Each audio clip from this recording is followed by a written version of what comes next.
As fun as it is to watch us here at Night's Watch suffer through terrible media, you know what's even more fun?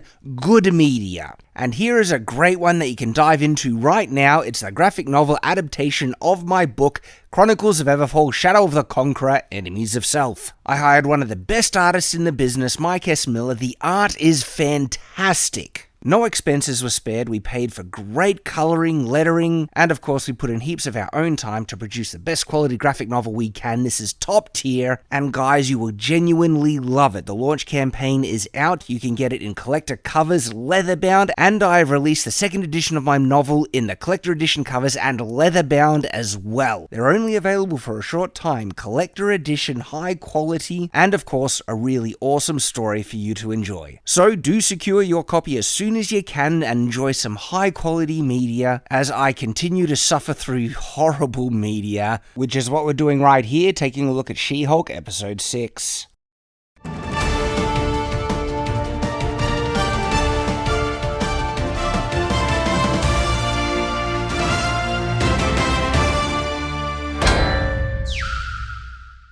Welcome back to The Watch, and yes, we are now up to She-Hulk. What episode is this? We're up to episode 5 now. Episode 5. Yes, as you probably just noticed, we got the episode number wrong here, because She-Hulk has been so boring, we've just lost track of what episodes have been released. But do not fear, we are actually reviewing episode 6 here. And of course, I'm joined by my lovely wife, the lady.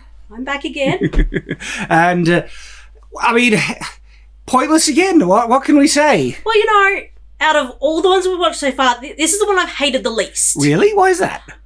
Well, it was an episode that was what it was. Like, it was being a bridesmaid at a wedding. Like, that's just how it was. Everything else was trying hard to be something else. But, are you sure that's not just your expectations? You expect it to be a nothing show now, and it's just meeting that expectations, and you're not as bothered by it? No, because I've been expecting nothing for the past 2 episodes. And we got nothing, and I was bored to death. This one I was like, okay, this wasn't as bad. It was still bad, don't get me wrong, but it was the least bad out of all of them. Really? I hated it. Of course you did. Of course I did. I found it very boring. And it's, I guess it fulfills the expectation that it sets up. She gets invited to a wedding, she goes to a wedding, and the wedding concludes. Yes. That's it. Like, who would have thought this would be a superhero show? And she does actually get in a fight as She-Hulk is, and it's awful, as usual. But this time, like, as pointless as She-Hulk is, with this episode, not only with the fighting, but a couple of other things, there's big kind of contradictions, because the writing is just as bad as ever. They can't be consistent. They don't know who this character is. They don't know what they want the character to be. And so they don't know if they want her to be, I don't like being She-Hulk, I'm embracing my Jen side, and then I love being She-Hulk, I'm going to show off as She-Hulk. And this episode was just like that as well. The court, they have to inject some type of, I don't know, legal something, a court case that someone's dealing with. And this one is completely disconnected to She-Hulk, and it's awfully done. It is, but they have established that they have a superhero legal team. And so that covers pretty much anybody that's some sort of superhuman. And so this is the closest they've gotten to the weirdness that could happen if you had superhumans in the world. And to me, that's really sad if this is the best that they can do, because, like, you have such opportunity for creativity and strange things. Absolutely. And so far, this is the best one they've come up with. But it was really dumb. And yet the best that they've offered. I know. That's all I'm saying. Like, I'm not defending it, but I'm just saying so far, this is the best they've done. So, of course, nothing of substance. They tried to, like, have some connection to a previous episode, that there's somebody wanting to learn about in a very She-Hulk. little way. In a very little way, which also is a bit contradictory, especially because there's some weird stuff. We need to get into spoilers to go into the weird contradictory crap. All guys, except this one guy who seems to be charming that she's interested in, are idiots. And But they're showing a lot of the women to be idiots as well. Yeah, they haven't had many men in this episode. They've only had a couple that actually had speaking parts. The courtroom thing, though, was all about... That wasn't even a courtroom. That was behind the scenes legal discussion. He was a complete moron, and all the women were, of course, hard done by in the right and everything like that. And he tries to explain one thing, and they react to mansplaining. They don't say it, but you could tell, why there's a line where they even say, why you, it's something, it's basically like, how dare you mansplain? So yeah, look, we'll get into spoilers, but She-Hulk is as bad as ever, for me at least. For the lady, it's not as bad, but still bad. It's crept up a tiny little bit to what it was.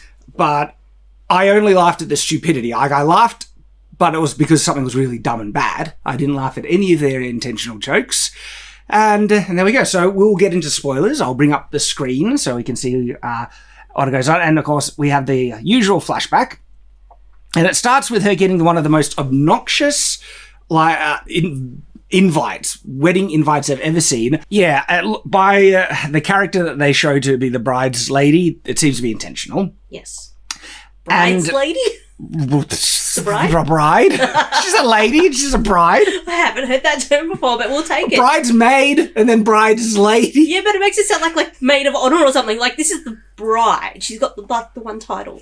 But I said bride's lady, though. I think that's a legitimate thing, and this is a more interesting conversation than the show, so I'm going to go with it, right? Because back in the day, you were a lady, and then you had your lady's maid, and it seems like the whole marriage bride thing is copying that, where the bride is the lady, and then her maids of honor, and so... But then you're making it sound like the bride's lady is like the lady's maid, like it's an attachment to the bride. But they're not calling her maid, you're calling her a lady, the bride lady. Yes. Lady bride? Why does that sound better? Because it gives her more class than she has. What is like, this is a far more interesting discussion than She-Hulk. All right, we better get back to it. So she's got outfits, and I think this is the only reason she's excited to go to the wedding, because she's now happy to show off She-Hulk. But the thing is, though, it contradicts, even last episode, she was reluctant to turn into She-Hulk to get sized up as She-Hulk, right? Showing that she didn't want to be She-Hulk. And now this episode, yeah, she's excited to be She-Hulk. I feel that she's very conflicted, that she likes suddenly having attention and people thinking she's attractive, but also hates that it's not for herself. The very context of the last episode was how awful that was, that guys were only interested in her because she's She-Hulk and she's getting all depressed. Yes. And then this episode, it's so inconsistent. Yes, absolutely. But so are feelings for girls, so... I can't. I claim that for myself. Well, a woman said it, so I'd get in trouble if I said something like that. Hey, you could look at me sometimes and know that I'm inconsistent. Guys, you don't want to bring it up when you're married. So there's all that basically, and the third camera, like, they can't do fourth wall breaking in this. I said third camera, I meant to say fourth wall. They can't do it. Like, it's just awkward and cringy. I don't know. It just didn't add anything to the information you already given. If it added a little bit of something, maybe they could get away with it, but it's like, yes, it's a wedding one and they're inconvenient, and so is this episode. You're absolutely right. There's no kind of commentary that helps us understand or develop anything. It's just, let me explain something the audience already knows. But she almost cuts off a conversation she's having, turns to the camera, and the character in the background seems to just go into another... in a trance or something. It's... Yeah, so she rocks up as She-Hulk, all happy to be it. Everyone's like just complimenting her. How great does she look? And this is like supposed to be a dress made by some crazy super fashion guy. And at this point you're like, okay, it's a dress, it fits, it's form-fitting, it's okay, fine. I don't know, I'm a guy. I wouldn't be able to tell the difference between this and something bought at Kmart.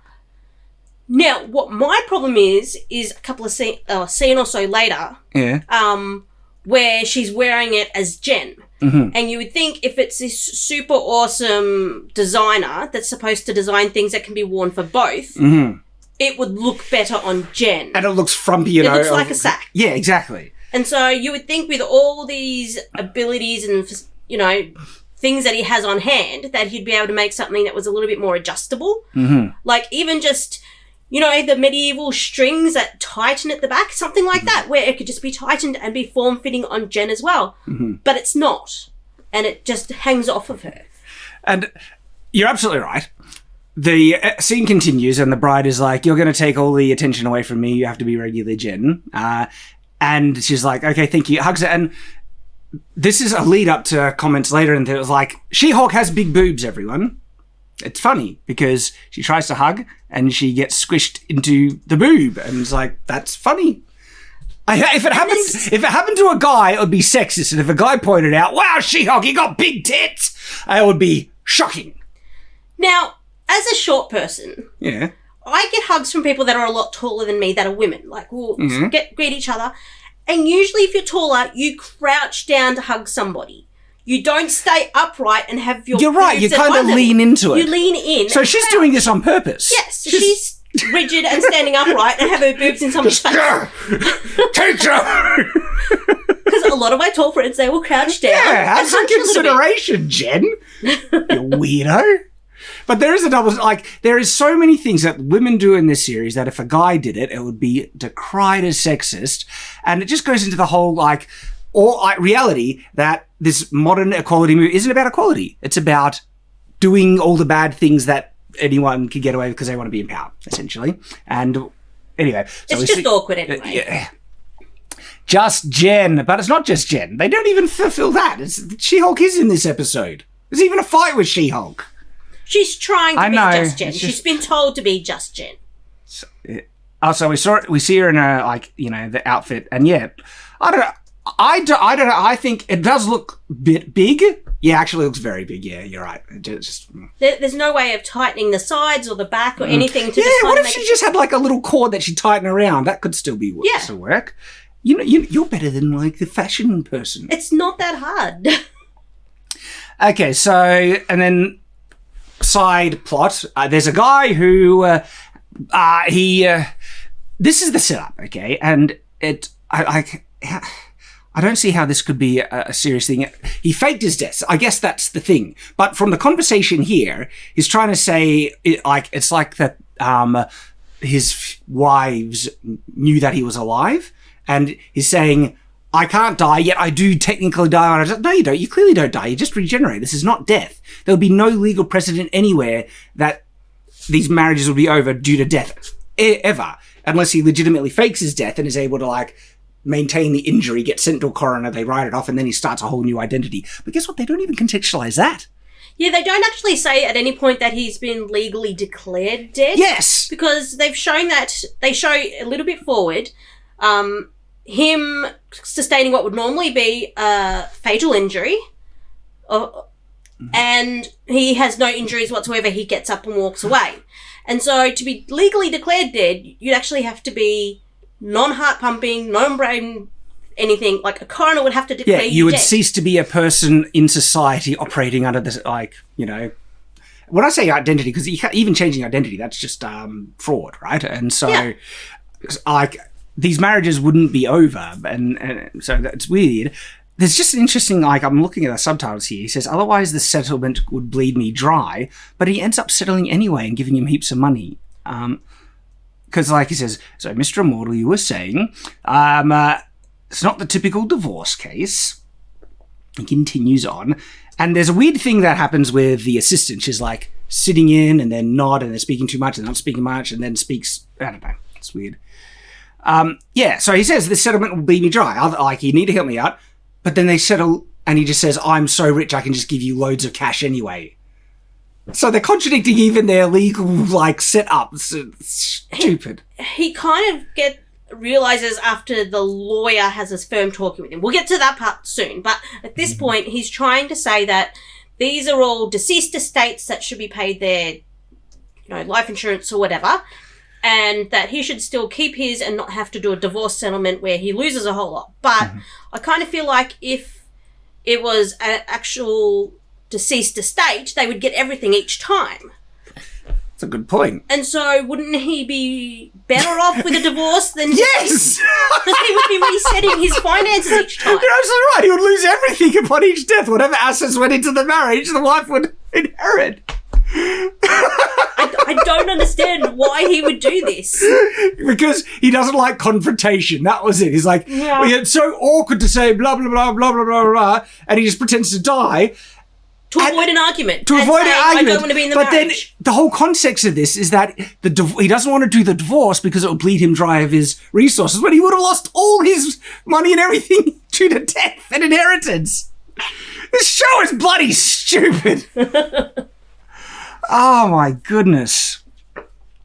I'm trying to find the part where there's the weird mansplaining thing where they're explaining things to him and he goes to explain one thing and they like roll their eyes at him. Okay, so it's right here where she says, instead of having a conversation with your wife, you kill yourself to get out of the relationship. And so the guy goes to correct her. It's like, technically, it's not killing myself, I'm immortal. It's like, I don't kill myself, I'm immortal, so I can't die, right?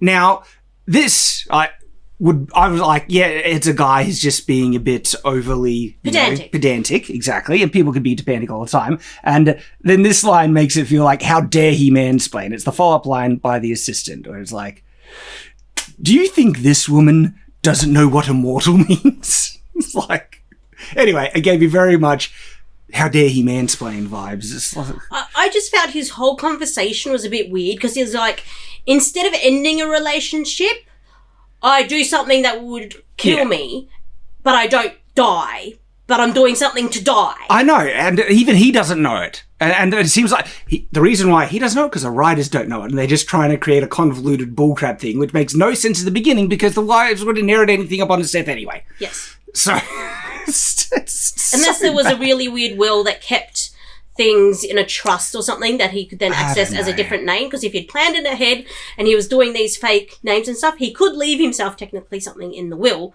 but he would still first have to be declared dead. Unless, he got like a weird, I don't know, some type of, but no, prenup means that they don't get lots in divorce. And so still, upon death, unless he had like a will that bequeathed everything that he owned, not to his wife, to his next false identity. Yes, that would be the only way he'd do it. But they don't even mention anything like exactly. That. Nothing is like so. So somehow he's still got all his stuff, even though he's supposed to be dead, and none of them know it until one of them. Yeah.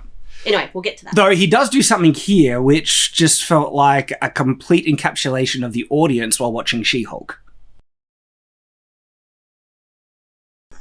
I was like, he has the right plan. So anyway, he's alive. He pops back up and walks away immediately. So no chance to be declared dead, no medical examiner, nothing. And so this show, like, as much as, middle-aged single women are like, we love the single life and everything like that, it seems like no matter what, the writers, which very much seems to be the creators of the show, they can't help but seep through their regret and the truth of their life, because... Or at least how they feel judged by other people for but it. Jen looks legitimately guilty every time it comes up that she's single, unmarried, stuff like that, and she's... Because at this point, she's asked, what have you been up to? And so she naturally goes to the accomplishments in her life. I'm a successful lawyer in this big law firm that's one of the biggest in the country.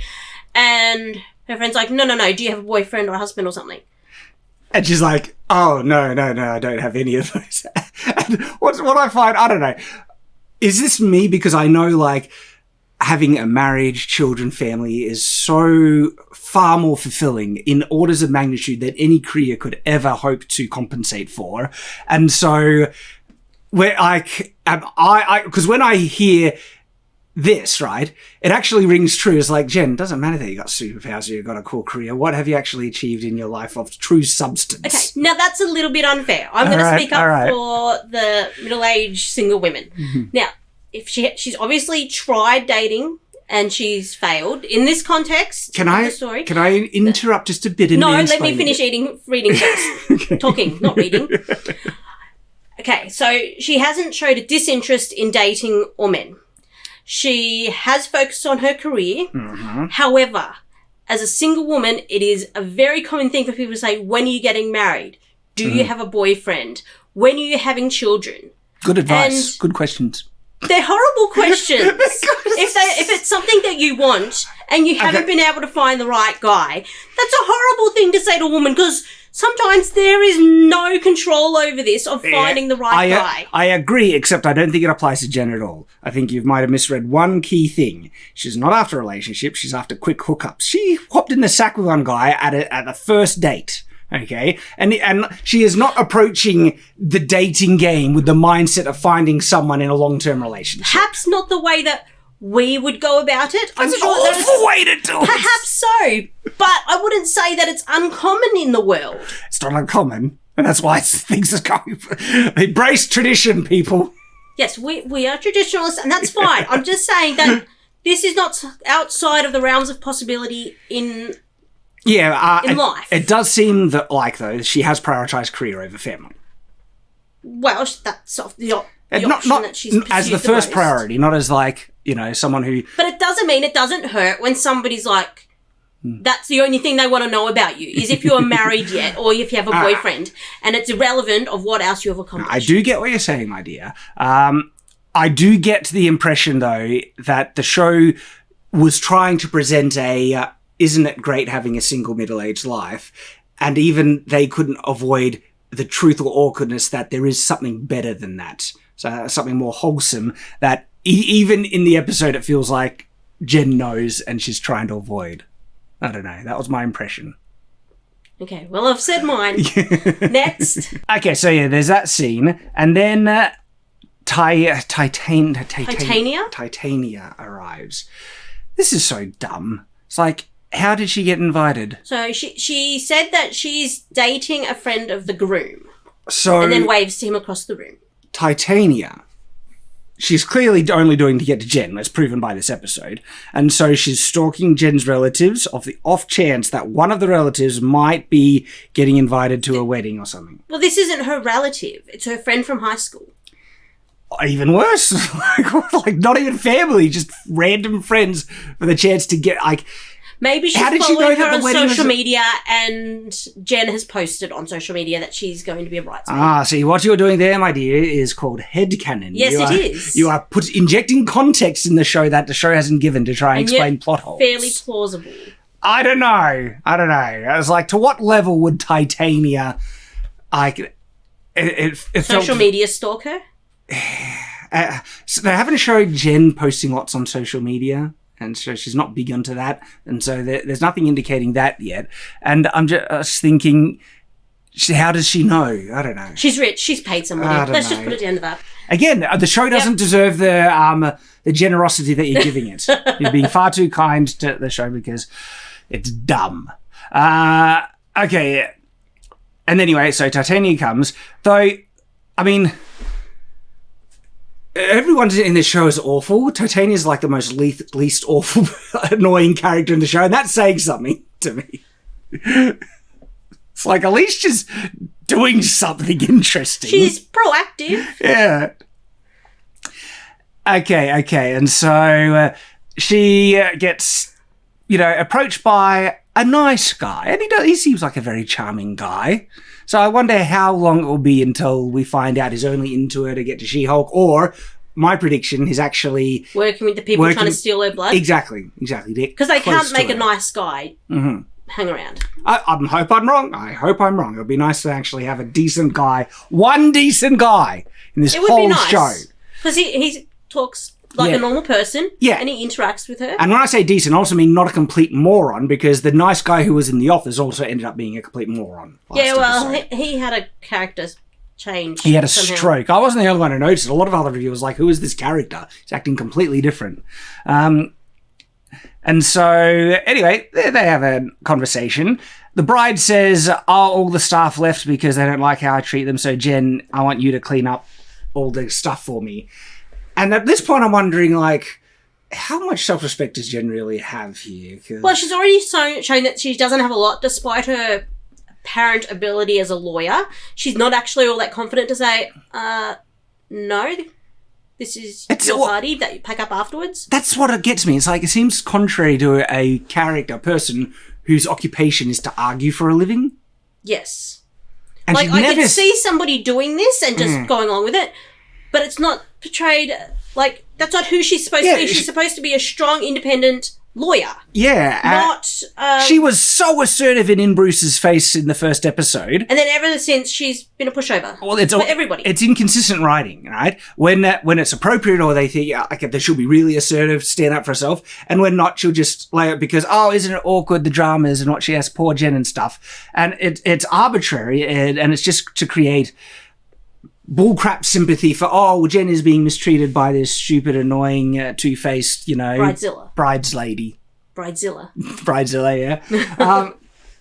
And she just goes along with it. And you'd almost think part of the arc for like She-Hulk would be to look at her. She's got power. She's becoming more confident in herself and embracing it and everything. And she's worse than she was in episode 1 in this. It's just like she's and so she just lets herself be basically steamrolled. And there we go. So back to this scene with the legal side of stuff. Oh, he has lots of wives and a husband as well, and they are complaining. One wife raised a child. Yeah, one of them found out through social media that he was alive and couldn't die, and so rallied up everybody else somehow who she found in an unknown way. I don't think they have anybody representing them by the looks of it. There's just a whole bunch of them that are saying, I have a child to him. I have this much money owing. I was married to him X amount of years. I held a big fancy funeral for him that I should be reimbursed for. And the lawyer and the legal aid are just kind of sitting there going, you're a jerk. Basically, and that's the scene. Yep. So riveting. I was just engaged the whole time. And so then Jen meets up with the other bridesmaids. Turns out she also needs to wash everyone's clothes. No, she needs to iron their clothes. Apparently they got wrinkled while they were playing Mario Kart. And then this is her groomsman. It's a little chihuahua. And everyone's like happy about it. Oh, isn't it cute? And it's demeaning for her. And, so... And she just goes with it. Okay. And then we're back to this scene, and he basically says, I got heaps of gold left to me and also lots of other things. Yeah, he's like, I have shares from Apple from way back when. They'll be worth heaps. I'll just divvy it up between you. How's that? And before he said he was going to be ruined by this, and now I was like, I'll just give you heaps of money.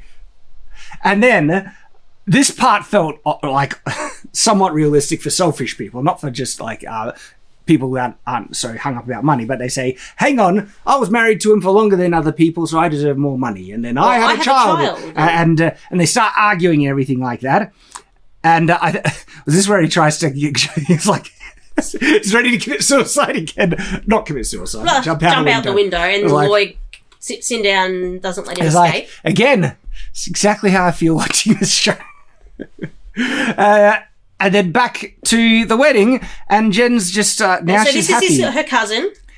Is it her cousin? Yes, because apparently her cousin was going to be DJing, so he's the... Oh, that's right. DJable Hulk or something. And she's drunk and dancing by herself. I was like, okay, Yep, sure. We'll take it. And then back, and so they were all arguing, and now phenomenal...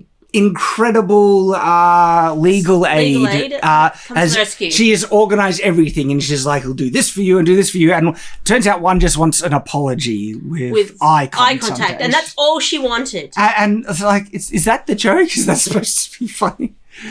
And all while the lawyer stands back and keeps the guy from jumping out the window. Yeah, and they're all happy in settlement on the first day. I know, right? It's like these legal dramas are just settled in such bullcrap. It's like, and cut away, scene back, it's fixed, essentially. It's like, oh, I went out with these guys, and yes, your name has been public for ages, and you just propose that. Problem solved last episode or whatever, this episode. I'll just sit down and talk to them and find out what they want. And then he'll just give it to them. And why are we getting charged? It's so dumb. Communication. Although he's already shown that he's really bad at communication and confrontation, and so he didn't even go to the point of asking them what they wanted from him. He just went straight to the lawyer and said, help. But how are we supposed to be invested or give a crap about anything that's going on? But like I said, this is the quirkiest and vaguely most interesting I do admit, legal thing that they've done. I connect and identify with this guy most out of anyone else in all of She-Hulk so far. Get me out of here. Yeah. So there's that. I do agree. There's a character I do identify with. Okay, and that's it. And isn't she wonderful, basically? Everyone's like, oh, she's great. And so prior to this, the legal aid had been very excited to not be working with Jen just for the mere fact of working with this lawyer who she'd been crushing on. And so she was very happy. Is that it? Yeah. Yes, she is very happy to be working with her and have a chance to get to know her. Yeah, but then she finds out she's married and has a child. Well, we'll get into that part, yes. Yeah, and so they're talking, and that's about it. Oh, I would love to see her and She-Hulk, blah, blah, blah. You're amazing how you are. And she's like, oh, wow, somebody who likes me for who I am. Yeah. Then she goes out, hurls, and so, all right. Inconsistencies, okay? Jen is either vulnerable while she's in Gen form, or she's invulnerable while she's in Gen form. They've shown that when you're in your regular form, you could actually die, because look what happened to Banner in a car crash. Yes. Blood and everything. So she's in regular form, and watch what happens. Okay. She gets pounded by She gets punched Titania. in the head, okay? And By a that superhuman. impact Yes. knocked her off her feet and threw her back like 10 meters. Yep, no her, blood. Her head nose. should be caved in, her neck utterly just destroyed in several pieces. She should be dead. Either that or have instinctually switched to She-Hulk mid-punch. That's Hey. too charitable. No, I'm saying this because she is a Hulk, and Yeah. Eric Banner has already said that he had tried to kill himself Mm-hmm. as Eric Banner, and Hulk spat out the bullet. So, Mm-hmm. spur of the moment changes can happen in life-threatening or I interest completely situations. agree, and therefore it would be up to the show to indicate this. It doesn't indicate That's right. She doesn't any change here. That's She-Hulk what I'm saying. anything. She Yeah. could have changed. Yeah. But didn't. Wouldn't it, like, if there was even a flash of green that just started here, went over her skin upon rippled away. impact, and then Something. rippled away? Yes. Fine. Yes. I would have been perfectly okay. That's what I'm saying. Yeah. There was no change There's to none of green, that. and that would have made sense. Exactly. She gets, like, watch this again, right? Like, so yeah, she should be dead. Like, complete bullcrap. And anyway, so what's her face? Titania comes up. Like, I'm going to publicly humiliate you. Mm-hmm. Be She-Hulk. And she has trouble transforming because she's drunk. And she Can't concentrate. yeah, but then she does transform, and then yeah, she beats up. Now she's there, and she smacks the ground. Does like that's just weird superhero bullcrap science fiction junk. Like Yeah, she didn't even do a clap thing that she did to Banner. yeah. And then they get in, and there's this. They play music. Titania holds her own a little bit longer this time. There's a bit of a back and forth, but then there's a big hit there. And then Titania slips on glass and smacks her face down. And that's That's the fight. That's it. It's so pathetic. It's just, ready? This is it. This is a bit like... Running to her, I'm going to get you. Plonk. No, it's ice. From the drinks. Yes, it's ice. And there we go. Face plants, and then her veneers come out, and she's humiliated because her teeth aren't pretty anymore. Exactly. And she runs away crying and takes a cake. And then the bride arrives, and it's supposed to be she's going to be so upset because Jen's taking the thing. And then she's like, She-Hulk's at my wedding or some crap. And she must have flipped on it because she's drunk or something. She sounded drunk. Yeah, she sounded looks very drunk. And that was the wedding. That's the wedding. And everyone's happy-ish. And I don't know if you noticed, but it was a little bit weird that Titania wore the exact same colour as the bridesmaids. Oh, yeah. They were matching colours. Yeah, good point. And it's just adds to that whole stalkerish kind of feel. So, back to them talking, the paralegal's so great, but then they decide to look up something because they're... So they've been watching the Mr. Immortal, Yeah, and video, then a link came up on the side talking about She-Hulk. which is a little weird because it's... I don't know, they're watching on a thing called Intelligencia. The guy mentioned it. That's, it's something about... It has... it looks like a website, I don't know, dunking on guys or something. But they click on something that they need to sign up for, and this is just one, like, they basically get onto a hidden type of, subreddit thing, and it's like... They create an account that makes them sound like douche the men. biggest misogynist douche guys to get in. And I know this show, nothing is like realistic about the show, Yes. but this is one of those things where the show actually thinks it's reflecting an aspect of the real world. Okay. Just like when they did all those tweets and social media stuff, right? They actually are trying to, they think how they show social media in the show reflects what ads we've already seen. And here, it is like this insane stuff, you know, when we're just going to shoot her, when we're going to kill her and everything like that. And I'm just thinking that this doesn't exist, all right? I think of some of the most hated celebrities in like who's played superhero characters. Brie Larson is so many people dislike her for what she said and everything.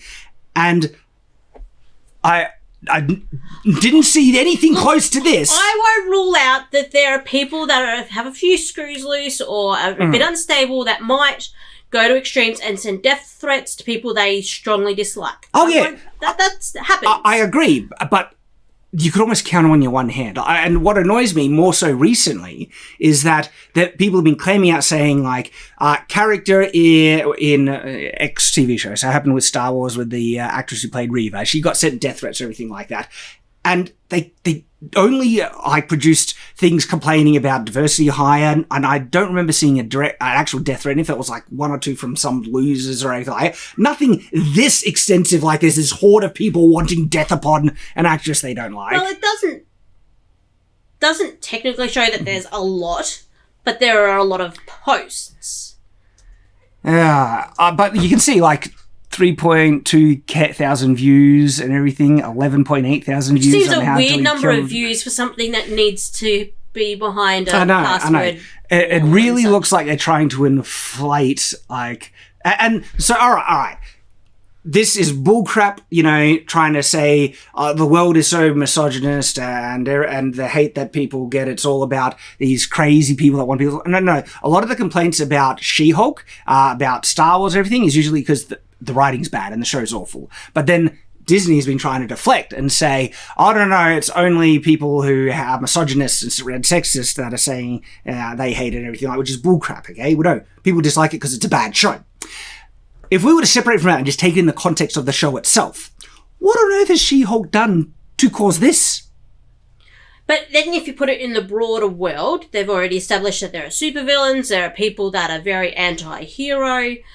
So if you put it in the broader MCU, I could see it a little bit more plausible because they have ruined buildings, livelihoods, people have been killed, like things have happened in big scale fights. I would agree if She-Hulk had done anything like that to get such attention. This is true. She isn't a superhero. She hasn't done any superhero She's thing. not, but she is associated with them by having a name. Defended a controversial figure and taken out someone in a courtroom. It's like the closest superhero thing. To me, she should not be like as famous as the Avengers in any measure. She shouldn't be targeted like this. Yeah, it's bizarre. She should be on a site. That it would make sense if she was on a site with other superheroes and they're talking about various ones and why they should not exist. This level of hate to the point of we want to kill her feels very unrealistic for the amount of prominence She-Hulk has. The type of prominence she has, what she would be appearing on is other unscrupulous websites that are of a more unsavory depends.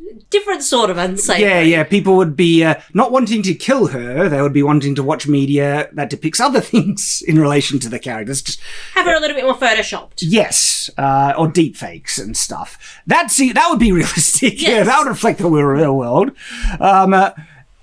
So they find this. Don't tell the her. The lawyer's like, don't tell her. And so next thing you get is her driving home and leaving a message telling her. Tells her, cuts to her, she's eating chips with a guy, cuts to some lab, and we see the syringe that didn't break, and there's a new syringe, and this is obviously to get... but it bent. Yeah. Yep. And this is to get her blood now. And so bigger...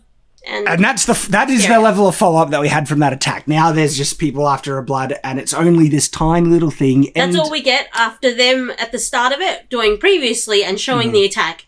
So you think, it's going to be related to this episode. But no, you just get a few seconds at the end showing you them putting a needle in a case. And that's She-Hulk.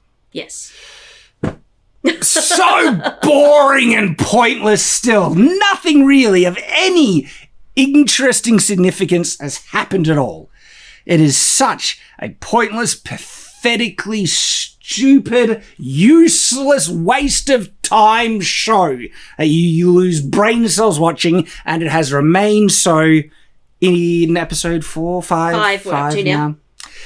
But we'll continue on because it's bad and you guys like to hear about it. Thank you very much for joining us. Thank you, my dear, for joining us as well. You're welcome, and I will be back next week for the next one. Absolutely. And as always, stay on watch. Shadow of the Conqueror is coming to you in an epic graphic novel adaptation with the incredibly talented art of Mike S. Miller. The book will be separated into 4 graphic novel volumes. This first one, entitled Enemies of Self, has 48 pages of stunning art visualizing the amazing and unique world of Everfall with some of the best work Mike has ever done. With special collector edition covers and limited Everfall merchandise, this is your one and only chance to secure these special versions of this phenomenal epic fantasy graphic novel. Chronicles of Everfall, Shadow of the Conqueror, Volume 1, Enemies of Self.